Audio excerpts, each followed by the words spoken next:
प्यारे बच्चों नमस्कार, स्वागत है आपका आपके इस यूट्यूब चैनल संतोष क्लासेस में। तो बच्चों पिछली वीडियो हमने प्रश्नावली अध्याय 1 की सारी प्रश्नावली को कंप्लीट कर लिया था। अध्याय 1 अपन ने कंप्लीट कर लिया था जिसमें अपन ने एलसीएम एचसीएफ और भी विभिन्न प्रकार के प्रश्नों को हल कर लिया था। अगर आपको उस अध्याय में एक में या उसकी प्रश्नावली के जो सवाल में आपको समस्या आती है तो आप कमेंट बॉक्स में आप मुझसे पूछ सकते हैं कि हमें इस सवाल में जो भी आपको समस्या है वो आप लिख करके भेज सकते हैं। ठीक बच्चों, तो आज की क्लास में हम पढ़ने वाले हैं अध्याय 2 जिसका नाम है बहुपद। तो मैंने समय बचाने के लिए पहले से लिख रखा है। देखते हैं यहाँ पे इस अध्याय को स्टार्ट करने से पहले इसके प्रश्नों को करने से पहले इसका थोड़ा बहुत परिचय अपन देख ले रहे हैं, क्योंकि इसमें बहुत सारे टॉपिक ऐसे हैं जो कि अपन समझना बहुत अनिवार्य है।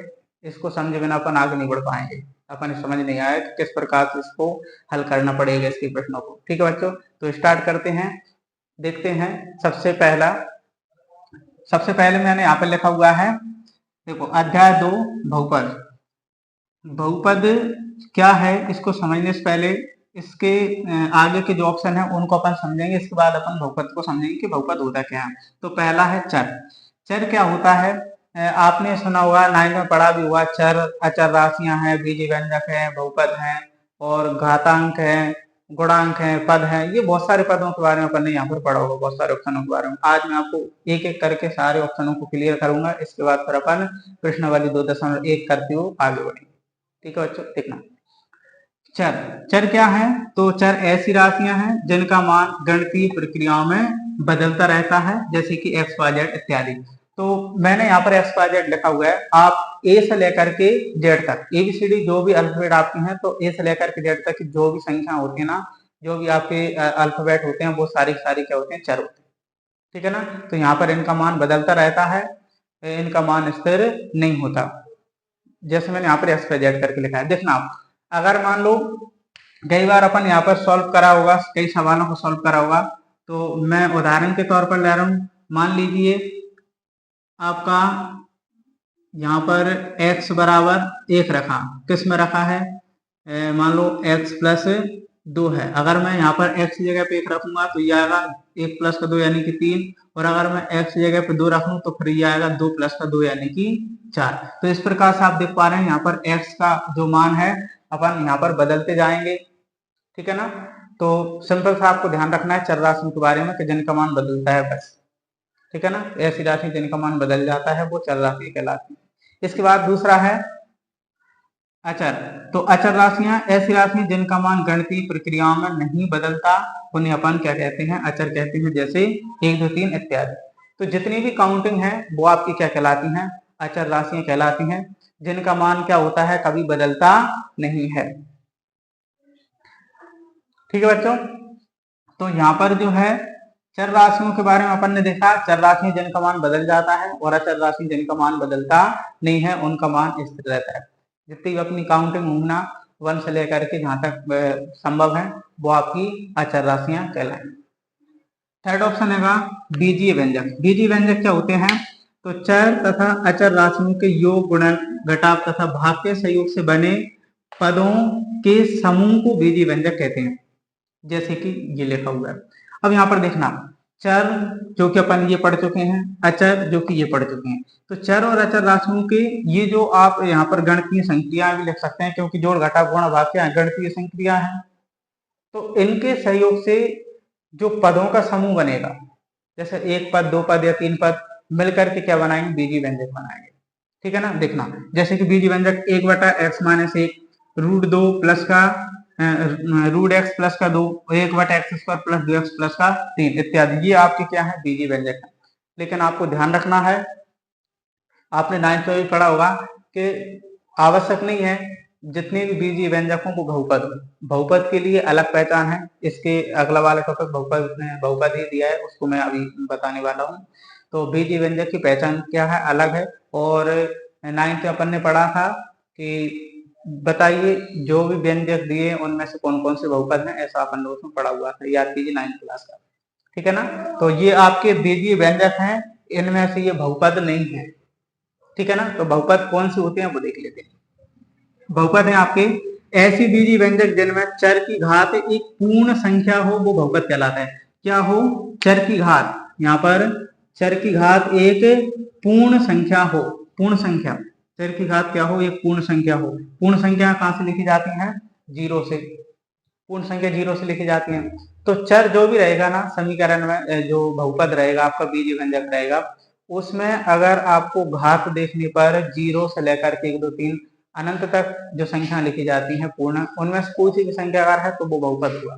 लेकिन आपको घात यहाँ पर ये नहीं मिलना चाहिए, जैसे 1/2 है, ऋणात्मक में घात नहीं मिलनी चाहिए, पॉइंट में घात नहीं मिलनी चाहिए, ठीक है ना। ये मुख्य करके विशेषता है, इसको आप विशेष करके ध्यान में रखें कि बहुपद ऐसे बीजीय व्यंजक बहुपद कहलाएंगे जिनमें चर की घात एक पूर्ण संख्या हो।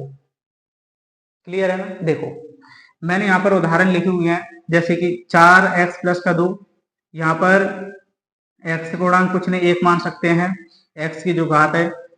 नेक्स्ट दूसरा लिखा है 2y² - 3y + 4, यहाँ पर y की घात कितनी है, 2 है, यहाँ पर y का घात 1 मान सकते हैं। इधर देखें तो ये आपका लिखा हुआ है 5x³ - 4x² + x -√2। तो यहाँ पर अपन देखें ये इसमें ये चर है, इसमें ये चर है, ये चर है, तो इनकी घातांक आपको 3 और 2 देखने को मिल रहे हैं, जो कि क्या है, पूर्ण संख्या है। तो इन सभी में जो घातांक दी हैं वो क्या है, पूर्ण संख्या है। यहाँ पर भी पूर्ण संख्या है, ये भी पूर्ण संख्या है, ये भी पूर्ण संख्या है, ये सारी पूर्ण संख्या दी है, ठीक है ना। तो इन सभी में किसी में भी नहीं लिखा कि यहाँ पर घात क्या है, माइनस है, या आपका क्या नाम से बटे में है, या फिर पॉइंट में है, ऐसा कुछ नहीं। तो ऐसे बीजीय व्यंजक बहुपद कहलाएंगे जिनमें चर की घात क्या हो, एक पूर्ण संख्या हो, ठीक है ना। नेक्स्ट दिया है, देखना। अब बहुपद के यहाँ पर 3 प्रकार दिए हैं, क्लास 10 की जो एनसीईआरटी में दिया हुआ है उसमें बहुपद 3 प्रकार के दिए हैं। तो कौन कौन से हैं देखना। पहला है रैखिक बहुपद। तो इसकी डेफिनेशन मैंने यहाँ पर लिखी है कि ऐसे बहुपद जिनमें चर की घात 1 हो, चर की घात 1 होगी उसको अपन क्या बोलेंगे, रैखिक बहुपद बोलेंगे। जैसे कि देखना 2x, ये लिखा है 2x, 2x - 3 y +√2, 2/3 u plus का 1 इत्यादि। तो यहाँ पर देखें x की घात कुछ नहीं 1 मान लेंगे, y की घात कुछ नहीं 1 मान लेंगे, इधर u की घात कुछ नहीं 1 मान लेंगे, ठीक है ना। तो इनमें घात क्या है, केवल 1 है। तो एक घात वाले बहुपद को क्या बोलेंगे, एक घाती बहुपद या फिर रैखिक बहुपद कहते हैं। बिल्कुल सेम इसी प्रकार से इनके पर देखना, दो घात बहुपद मैंने इसकी परिभाषा नहीं लिखी है, त्रिघात बहुपद की परिभाषा नहीं लिखी है, क्योंकि यहाँ पर ये सेम परिभाषा है। जैसे कि रैखिक बहुपद ऐसे बहुपद जिनमें चर की घात 1 हो, द्विघात बहुपद इसकी परिभाषा बनेगी कि ऐसे बहुपद जिनमें चर की घात 2 हो, त्रिघात बहुपद बनेगा ऐसे बहुपद जिनमें चर की घात 3 हो। मतलब रैखिक में घात 1 होगी और द्विघात बहुपद में घात 2 होगी, त्रिघात बहुपद में घात 3 होगी। सिंपल सा है, देखना। दूसरा दिया है y² - 2, इसमें y की घात 2 है। दूसरा है 4z² + 1/7, तो यहाँ पर z की पावर कितना है, 2 है। तो यहाँ पर घात 2 वाले बहुपद को अपन द्विघात बहुपद कहेंगे, और त्रिघात वाले बहुपद को अपन त्रिघात बहुपद कहेंगे, जहाँ से कि इसमें घात 3 है, इसमें घात 3 है, इसमें घात 3 है, ठीक है बच्चों। तो आपको समझ आ गया होगा कि किस प्रकार का है। मैं वापस से रिपीट करा दे रहा हूँ। सबसे पहले अपन ने पढ़ा है चर राशियों के बारे में। तो चर कैसे कहेंगे, जिनका मान बदलता रहता है, ठीक है। तो अल्फाबेट जो भी आपकी एक्स वाई जेड करके मैंने लिखा है वो आपकी चर होंगी। अचर राशि जिनका मान नहीं बदलता, काउंटिंग जैसी 1 2 3 4 डॉट डॉट करके इन्फिनिटी तक, अनंत तक, ठीक। इसके बाद बीजीय व्यंजक क्या होंगे, तो ये चर चर अचर और गणितीय संख्याओं से मिलकर के जो बनते हैं उनको अपन बीजीय व्यंजक कहते हैं। और ध्यान रखना है जरूरी नहीं कि जो भी बीजीय व्यंजक हो वो बहुपद, बहुपद होने के लिए क्या आवश्यक है, उसमें पूर्ण की घात जो चर की घात है वो क्या बनना चाहिए, पूर्ण होना चाहिए। क्लियर है ना। तो आप मैं साइड हो रहा हूँ, इसको नोट कर लीजिए या फिर इसके स्क्रीनशॉट ले लीजिए। मैं थोड़ा और इसमें समझाने वाला हूँ, ठीक है ना। तो इसको रब करना पड़ेगा। देखो बच्चों मैंने यहाँ पर छोटे छोटे अक्षरों में लिखा हुआ है, क्योंकि एक समस्या है बोर्ड छोटा होने के कारण यहाँ पर छोटे छोटे वर्णों में लिखना पड़ा मुझे। तो आप समझने की कोशिश कीजिए जो लिखा हुआ है। अगर आपको क्लियर समझ नहीं आ रहा तो आप कमेंट बॉक्स में लिख करके भेज सकते हैं कि आपको कहाँ पे क्या लिखा हुआ समझ नहीं आ रहा है, ठीक है। तो आप स्क्रीनशॉट ले सकते हैं या नोट कर सकते हैं, साइड हो रहा हूँ।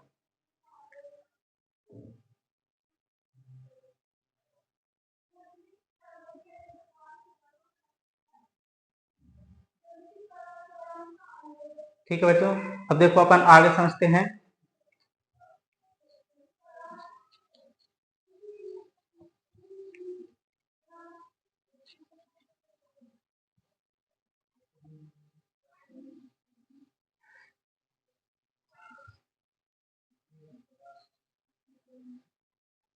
यहाँ पर बहुपद का अर्थ मैंने लिखा नहीं है। बहुपद को इंग्लिश में पॉलिनोमियल्स बोला जाता है। पॉली मतलब यहाँ पर बहुत होता है, नोमियल्स यानी पद होता है, मतलब बहुत पद। अपन इसका जो अर्थ निकाले तो बहुत पद निकल के आए। बहुपद यानी कि बहुत सारे पद।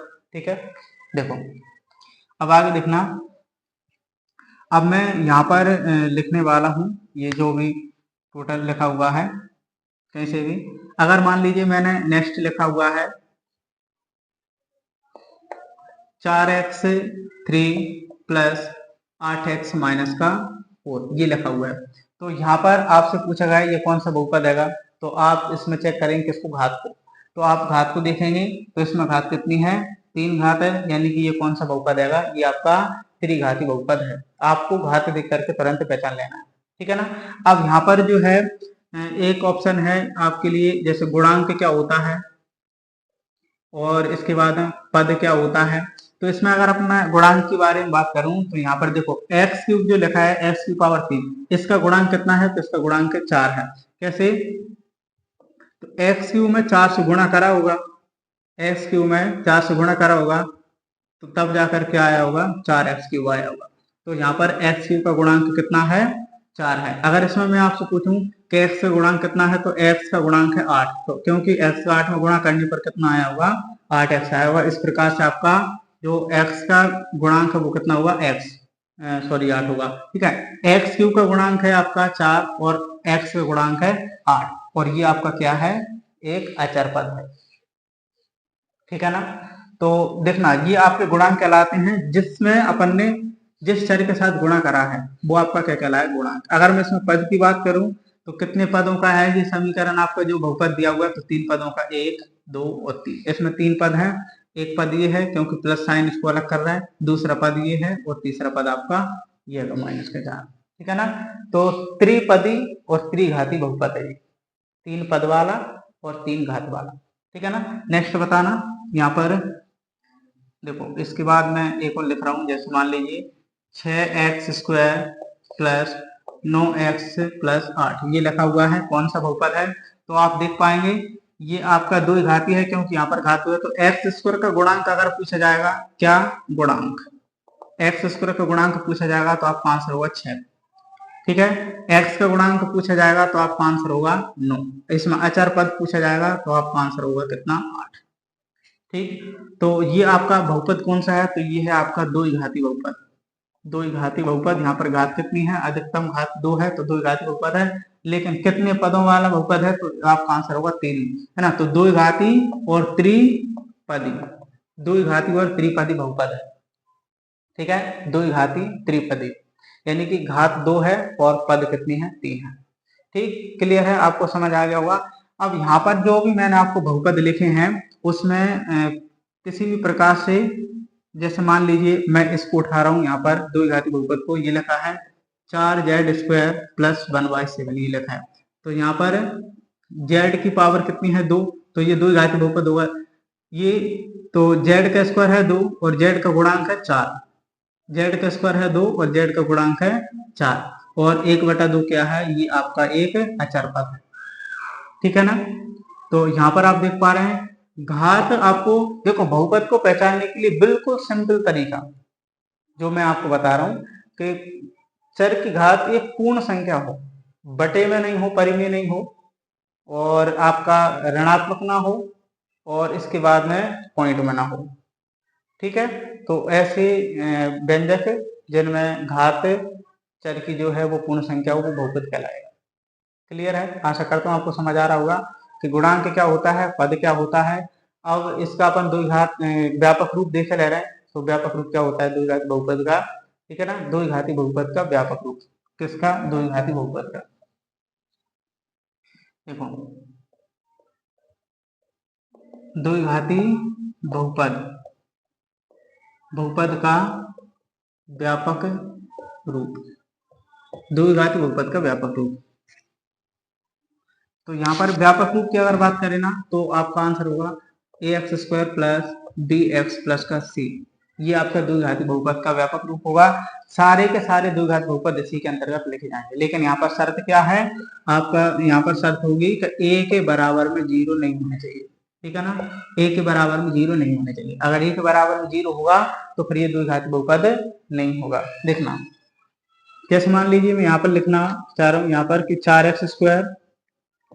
4x² प्लस 8x प्लस 1 ये लिख दिया मैंने। ठीक है, तो ये x² की जगह x² है, x की जगह x है और c की जगह 1 है। ठीक है ना, तो ये इसी के फॉर्म में लिखा हुआ है पूरा।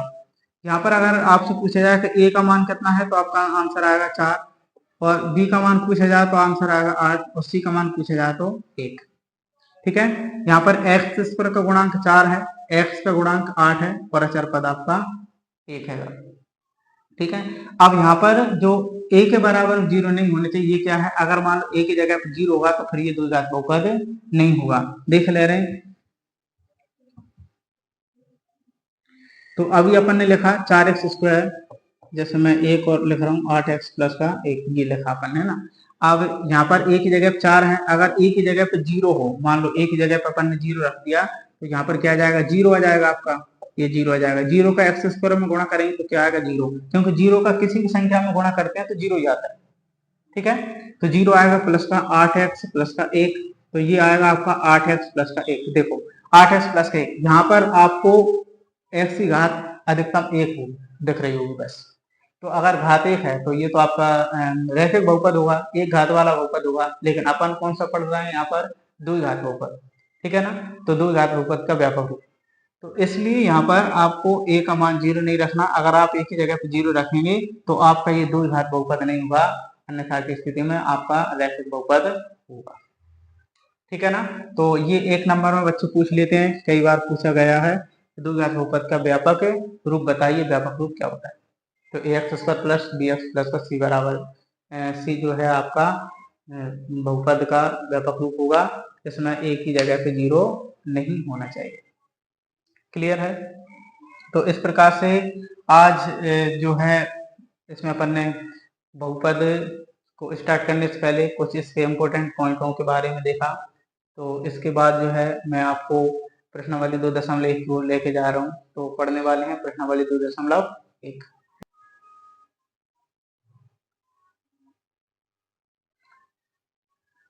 तो बच्चों प्रश्नावली 2.1 है। देखिए प्रश्नावली 2.1 में केवल प्रश्न नंबर 1 ही है, इसको मैंने पूरा नहीं लिखा हुआ है, बुक में दिया होगा, आप प्रश्नों को देख लेना, पढ़ लेना उसको। ठीक है, मैंने यहाँ पर शॉर्ट में लिखा हुआ है कि px के शून्यकों संख्या बताने हैं। यहाँ पर इसका मतलब यह है कि जो x अक्ष जो है, x अक्ष यानी कि क्षैतिज रेखा जो है, जिसको अपन x अक्ष बोल रहे हैं, x डैश से इसको प्रदर्शित कर रहे हैं, उस पे कितनी बार रेखा ने कटाव किया है, तो उस स्थिति में अपन शून्यकों संख्या बतानी है। बिल्कुल सिंपल है, बिल्कुल यहाँ पर केवल 1 मिनट लगेगा, आपको देखकर ही पहचान जाएंगे आप। देखना जरा, यहाँ पर ये है आपका, ये क्षैतिज रेखा है जिसको x डैश से प्रदर्शित करा है, ये ऊर्ध्वाधर है जिसको अपन y और y डैश से प्रदर्शित करा है। ठीक है ना, तो यहाँ पर x अक्ष पे जो रेखा है वो कितनी बार यहाँ पर प्रतिच्छेद कर रही है, कितनी बार यहाँ पर काट रही है, ये आपको बताना है। ठीक है ना, तो आप देख पाओगे पहली वाली स्थिति में यहाँ पर कोई सी भी रेखा इस x अक्ष को नहीं काट रही, जैसे इन ग्राफों में यहाँ पर काट रही ना, तो जितनी बार यहाँ पर कटाव हुआ उसमें उतनी ही शून्यकों की संख्या हो जाएगी। ठीक है ना, तो यहाँ पर आप देख पा रहे हैं कि एक ही बार रेखा नहीं काटेगी तो यहाँ पर शून्यकों संख्या क्या होगी, 0 होगी। तो मैं यहाँ पर केवल 0 बना रहा हूँ यहाँ पर। ठीक है ना, तो आप समझ जाना मैं क्या लिख रहा हूँ, यहाँ पर शून्यकों की संख्या को यहाँ पर मैं लिख रहा हूँ। शून्यकों संख्या, यहाँ पर जगह कम होने के कारण मैंने हिंदी नहीं लिखा, शून्यकों संख्या मैंने प्रश्न में लिखा हुआ है, शून्यकों संख्या अपनी ज्ञात करनी है। तो यहाँ पर शून्यकों संख्या क्या है, 0 है। ठीक है ना, शून्यकों संख्या क्या है, 0।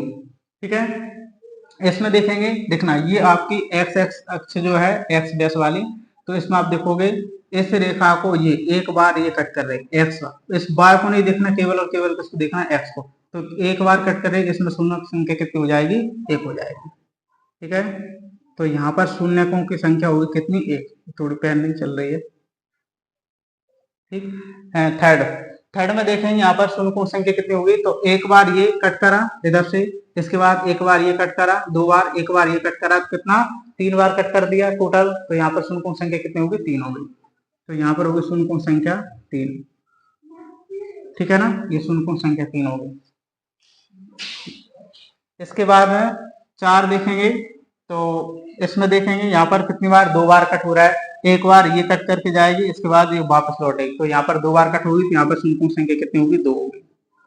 पेन क्यों नहीं चल रहा है, यहाँ पर शून्य संख्या 2। इसमें देखेंगे 1, 2 और ये 3 और ये 4, कितनी बार, 4 बार कट हो रहा है, तो यहाँ पर शून्य संख्या कितनी होगी, 4 होगी। इसमें देखेंगे एक ये और एक ये हो जाएगा, एक ही हो जाएगा, कितनी बार, 3 बार, तो यहाँ पर शून्य संख्या होगी कितनी, 3। यहाँ पर शून्य संख्या 3 होगी, मैं इधर लिख दे रहा, ठीक है ना।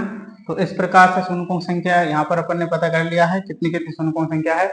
तो उदाहरण वाले प्रश्न को आप खुद कर सकते हैं, कोई समस्या आने वाली नहीं है, ठीक है बच्चों। तो मैं साइड छोड़ रहा हूँ, आप इससे स्क्रीनशॉट ले सकते हैं।